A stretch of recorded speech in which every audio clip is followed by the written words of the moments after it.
手係穿腸毒藥，色係乜嘢呢？色係刮骨鋼刀啊！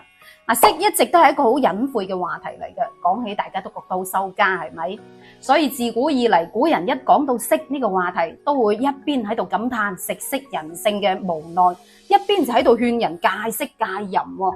譬如話孟子講嘅萬惡淫為首，富貴不能淫等等，你睇古人都係喺度勸人戒色嘅。但係點解要戒呢？又點戒呢？吓，講明先啦，呢度嘅戒色唔係話叫你完全切斷對美色嘅追求同埋慾望，做一個無慾無求嘅人，唔係咁解啊吓，而係叫你戒除貪慾，戒除精神損耗。雖然話食色性也係人嘅本性，不過都要克制下嘅，唔好過度，因為一旦過度嘅話，就會招嚟惡果噶啦。你睇翻自古以嚟就有唔少英雄好漢逃唔過美人呢一關，甚至係搞到迷失方向，走向罪惡，毀咗自己嘅人生。譬如話唐玄宗貪圖楊貴妃嘅美色，親近小人，遠離賢臣，將開元盛世虧盡，爆發安史之亂。仲有周幽王為博美人一笑，烽火戲諸侯。西楚霸王項羽夠犀利啦，不過俾自己心愛嘅女人虞姬過咗洞。西門慶大家都聽過啦，雖然佢係有錢，不過因為佢過度縱慾，喺佢33歲嘅時候就已經暴斃死咗啦。仲有唔少寒窗苦讀嘅書生，因為貪圖美色，搞到損耗咗自己嘅陰德，一生碌碌無為等等嘅例子。所以如果唔想衰喺呢一度嘅話，要拒絕惡業就要從戒色開始啦。不過戒咗真係會變好咩？聽我講個呂公做太子司嘅古仔先吓。話說有一個叫做呂公嘅人，佢日日都喺自己屋企嘅書房嗰度讀書嘅吓。有一日晚上，有一個好年輕貌美嘅寡婦夜媽媽走嚟揾佢求愛喎。但係呂公好嚴肅咁拒絕咗。不過呢個寡婦仲未死心喎，第二日又命人送咗塊女玉佩俾呂公，點知呂公當場就踩爛咗啦。寡婦見到咁都唔好意思再糾纏落去啦，係咪？後嚟為咗呢個寡婦嘅貞節，呂公亦都冇將呢一單事長痛戒，只係偶爾告誡晚輩嘅時候提起過呢件事嘅啫，亦都冇指名道姓。後嚟因為呂公品德德行好，所以亦都成為咗太子嘅老師啦。當然呢一個都係因為佢識得自律，懂得克制，贏到明星。喺古時候明星係好緊要噶嘛，係咪？仲有另外一個古仔，話說古時候有一個叫做洗不得狀元，佢之所以可以做到狀元，係同佢阿爹20幾年前戒色拒淫有關嘅。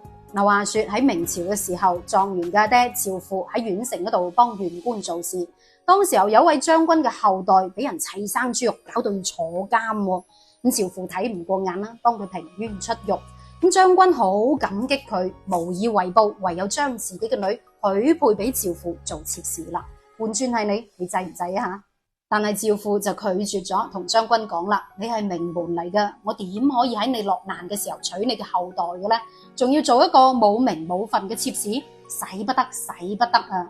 無論將軍又矮又細，點講都好，咁呢個趙父都係耍手兼擰頭，話使不得，使不得。最終呢件事都辦唔成。後嚟趙父嘅仔趙秉忠大個之後去上京赴考，喺路途嘅時候，趙秉忠聽到有人同佢講：使不得嘅做狀元啊，使不得嘅做狀元啊，講咗好多次。趙秉忠望嚟望去又唔見有人喎，佢覺得好奇怪。點知呢個考試結果出咗之後，自己真係中咗狀元喎。佢之後就將呢一單事講俾佢阿爹聽，佢阿爹就話啦：以前嗰件事已經過咗20年啦，我從來都冇同人哋講過嘅，可能係神明講俾你聽啊。睇嚟戒色真係有用噶。當然啦，佢之所以可以做到狀元，唔排除係嗰位將軍幫佢，亦都有可能係佢本嚟做事就有原則，做事有規有矩。可以當成係戒色係一種行善積德積福報嘅行為。當然啦，呢個只係民間嘅古仔，主要都係勸人要保持理性，控制慾望，唔單止可以守住我哋道德倫理嘅底線，仲可以戒除精神嘅損耗。但係講咗咁耐，點戒呢？聽下古人有方法。例如話清朝愛國將領曾國藩，佢係點樣戒色嘅呢？佢後生血氣方剛嘅時候都試過沉迷女色嘅，因為長期同妻子分隔兩地啊嘛。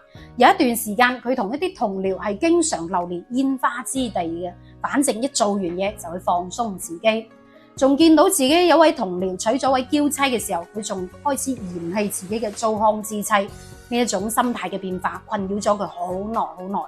不過為咗自己家庭和睦，為咗自己嘅前途，佢下定決心戒色。只要一諗到嗰方面嘅嘢，佢就開始不斷咁寫日記，喺日記上面鬧自己係禽獸，鬧自己邪惡，將注意力轉移咗。咁後嚟真係俾佢戒成功。仲有狄仁傑戒色都好有一套嘅。有一次佢俾一位年輕貌美嘅寡婦挑逗嘅時候，佢將對方想象成魑魅魍魎，將對方想象成自己嘅親人，將對方想象成嗰啲想陷害佢嘅人，有利可圖嘅人。咁最終因為佢內心保持平靜，成為咗一代嘅名相。咁當然啦，古人教導我哋戒色，唔係話要杜絕慾望，而係要掌控慾望，學識自律。正所謂食色性也，君子色而不淫啊嘛。你話啱唔啱呢？咁你又點睇古人講嘅戒色呢？酒色財氣，你又戒咗邊樣嘢呢？留言話我知，我哋下一期再見，拜拜。